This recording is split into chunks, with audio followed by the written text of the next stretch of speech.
আজকে বুধবার আমাদের এই জায়গায় সাপ্তাহিক বাজার। বাংলাদেশে যেমন শুক্রবারে হাট বসে না, কিছু কিছু জায়গায় শুক্রবারে, কিছু কিছু জায়গায় মঙ্গলবারে, মানে যে সাপ্তাহিক হাটগুলো বসে এরকম সাপ্তাহিক একটা বাজার প্রত্যেক বুধবারে আমাদের এখানে বসে। এই জায়গায় জামা কাপড় থেকে শুরু করে সবজি সব কিছু পাওয়া যায় দৈনন্দিন জীবনের। ইভেন 1 ইউরো তো মাল পাওয়া যায়। পূর্বের একটা ভিডিওতে বলছিলাম যে আমি কোনোদিনও সময় মতো কাজে যাইতে পারি নাই, তারপরও মানে দেখেন আজকেও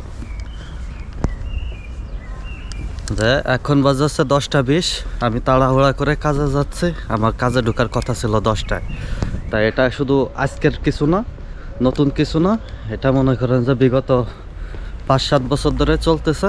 তা আমি এখনও কখনোই এই পর্যন্ত সঠিক সময় আমি কাজে যাইতে পারি নাই, আর এইভাবেই আমার জীবন চলতেছে, ঠিক আছে। আর বিষয়টা হচ্ছে কি, যে ঘুমের সাথে যে কি শত্রুতা আমার আল্লাহ মাহবুদই ভালো জানে। গতকালকে প্রথম দিন কাজে গেছি এই 1 সপ্তাহ ছুটির পরে। তো গতকালকে আর কি কফি হয়তো বা বেশি খেয়ে ফেলাইছি, রাত 2:30 পর্যন্ত ঘুম আসে না। আবার মনে করেন যে দেশের থেকে সকালবেলা ফোন দিয়েছে, সকাল 8টার সময় দেশের থেকে ফোন দিয়ে যখন আর কি একটু ঘুম আইছে তখনই ঘুমটা ভেঙে ফেলাইছে। তা বিষয়টা হচ্ছে যে ঘুমের সাথে শত্রুতা নাকি আমার বেরানি ঘুমাইতে চায় না আমি নিজেই জানি না। তা এখন এই যে লেট করে কাজে যাচ্ছে,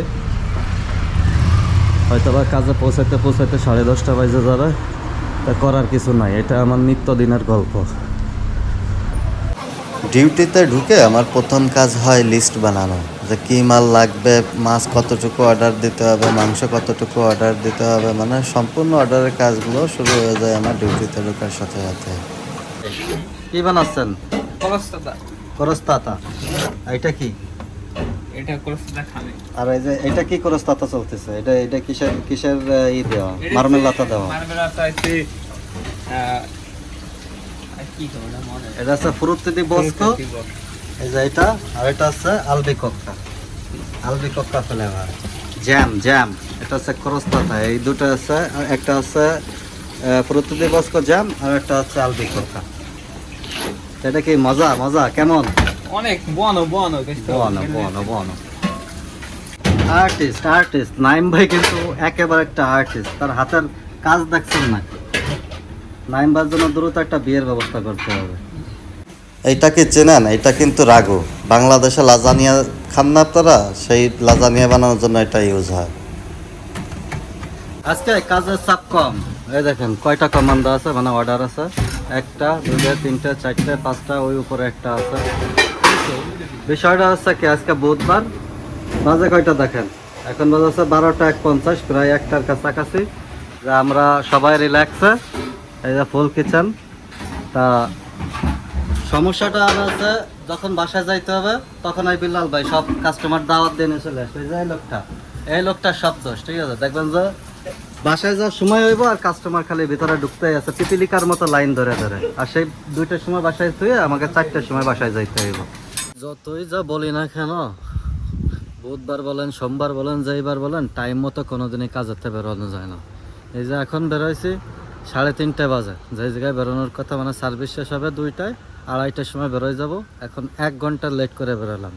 তা এখন 1 ঘন্টা লেট করে বেরানো, আবার রাত্রেবেলা 1 ঘন্টা 1.5 ঘন্টা লেট করে বেরানো, এইটাই হচ্ছে জীবন। 2 শিফটে কাজ করলে দিন চোখে দেখা যায় না। এই যে এখন যাচ্ছি বাসায়, জাস্ট 1.5 ঘন্টা থাকবানি, আবার চলে আসবানি কাজে, আবার 5 ঘন্টা 6 ঘন্টা ডিউটি করবানি। 2 শিফটে কাজ করলে মনে করেন যে কোনো কিছুই চোখে দেখা যায় না। দেখেন এই জায়গায় কিন্তু বাজার বসছিল সকালবেলা, এখন কত সুন্দর ক্লিয়ার রাস্তা, কিন্তু ব্লক রয়েছে এখনো। একটু পরে গাড়ি আসবে পরিষ্কার করার জন্য। এই যে কোনো কিছু পরিষ্কার করতে কি কারণে আসবে জানি না, হয়তো ওই যে 2 টুকরা ময়লা পড়ে রয়েছে এই জন্য আসতে পারে, তাছাড়া আর কিছু নাই। আবর্জনা নেই, কিন্তু তারপরেও যেটা নিয়ম সেটা নিয়ম, আবর্জনা থাকুক আর না থাকুক তাদেরকে পরিষ্কার করতে আসতে হবে এই জায়গায়। কথা ওইটাই, যে 2 শিফটে কাজ করলে দিন যে কীভাবে চলে যায় এটা মানে চোখেই দেখা যায় না। তো প্রথমে গেলাম 10টা 20-এর সময় কাজে গেছি, তো 10টা 25 আর কি আমি কাজে ঢুকে গেছি। কাজে ঢুকে যাওয়ার পরে এখন 3:30 বেজে গেছে, বাসায় যাচ্ছি, আবার 5:45টার সময় বেরোবো। তার মানে প্রায় 2.5 ঘন্টা পরে আমি বেরোবো। বেরোয় তারপরে কাজে যাব।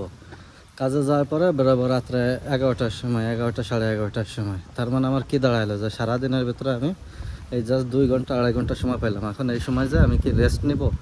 এই যে মনে করেন যে জামা কাপড় পরা আছে, এই জামা কাপড় আমার দিনে খুলতে হয় 6বার না 7বার জানি।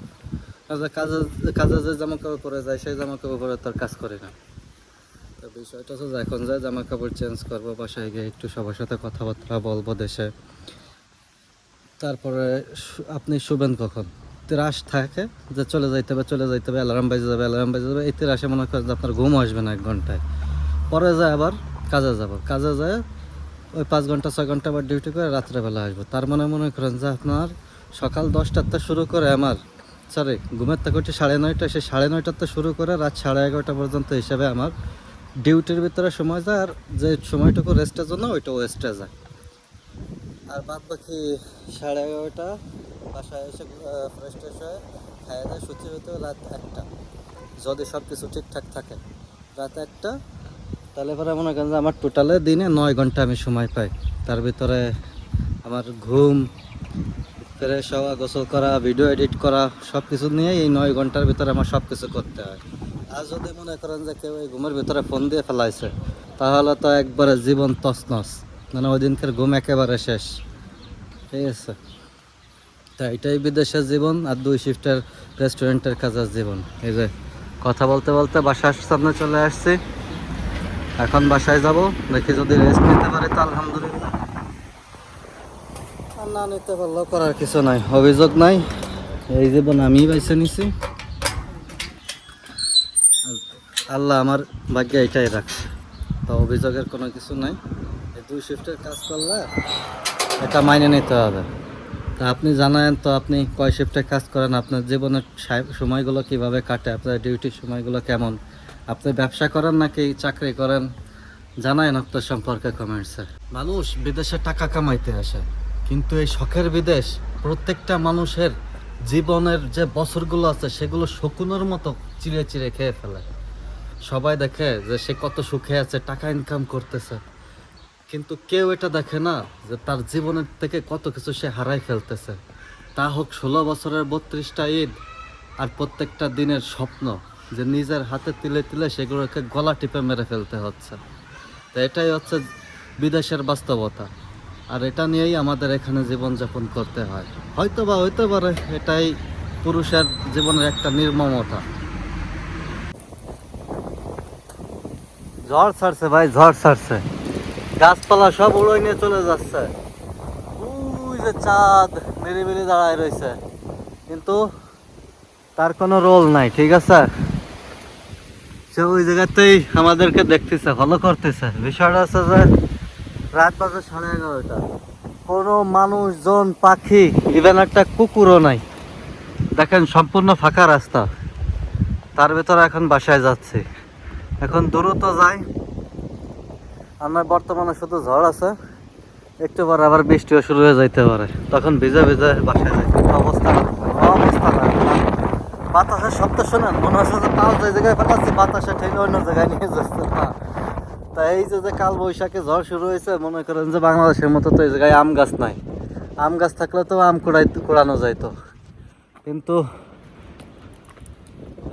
আম গাছ নাই, করার কিছু নাই, এই জন্য দ্রুত বাসায় চলে যায়। আর হয়তো কোন বিপদ আবার চলে আসে রাত্রের বেলা, এমনিতে লোকজন কিছু নাই, ভয় লাগতেছে। তবে কপাল ভালো যায়, এই যে ল্যাম্প পোস্টের লাইটগুলো আছে, মনে হচ্ছে না যে অতটা রাত হয়েছে, চারিপাশে কোনো মানুষজন কিছু নাই। দেখেন একটা জিনিস খেয়াল করে দেখেন যে এই জায়গাটায় ওই যে উপরে খালি 4টা আছে আর আমি নিচে, আর এই টোটাল এলাকায় আমি ছাড়া আর কোনো মানুষজন নাই। এখন যাই বাসার দিকে যাইয়ে ইনশাল্লাহ পরে কথা হবে।